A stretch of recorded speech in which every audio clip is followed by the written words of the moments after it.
লোক নিজের ভুল থেকে যেমন শেখে, তেমনি অন্যের ভুল থেকেও শিক্ষা গ্রহণ করে। যে ব্যক্তি নিজের মর্যাদা বোঝে না, অন্যরাও তাকে মর্যাদা দেয় না। অহংকার হলো জ্ঞানের শত্রু। অহংকার মানুষকে ধ্বংসের পথে নিয়ে যায়।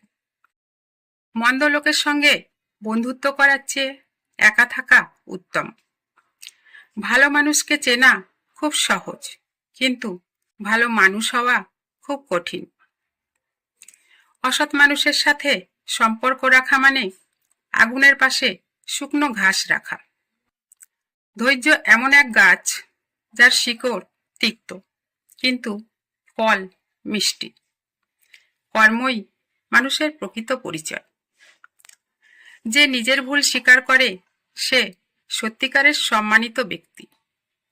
অল্প কথায় জ্ঞানীদের মন খুশি হয়। লালসা মানুষের চোখকে অন্ধকার করে দেয়। তুমি যে কথা বলো সেই কথার দাস তুমি, আর যে কথা বলো না সেই কথার তুমি মালিক। হাসি মুখ এমন এক দান যার মূল্য অনেক, কিন্তু খরচ কিছুই নয়। খারাপ লোকের সঙ্গে ভালো ব্যবহার করলে সে আরো মাথায় উঠতে চায়। ধনী হওয়ার আগে চরিত্রবান হওয়া উচিত। দারিদ্রতা তেমন ক্ষতিকর নয় যতটা ক্ষতিকর মনের দারিদ্রতা। যে ব্যক্তি ভবিষ্যতের জন্য ভাবে না সে ভবিষ্যতে কষ্ট পায়। গোপন কথা কাউকে বলতে নেই, নিজের ছায়াকেও না। একটি খারাপ কথা হাজার ভালো কাজ নষ্ট করে দেয়। যে লোক নিজের সম্মান রক্ষা করতে জানে না সে অন্যের সম্মানও করতে পারে না।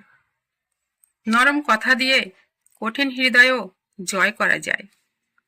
যে মানুষ কষ্ট থেকে শিক্ষা নেয় আল্লাহ তাকে উঁচু করেন। সৎ মানুষ কষ্টে থাকে, কিন্তু লজ্জায় মাথা নত করে না। অল্পতে সুখী হওয়া বড় আশীর্বাদ।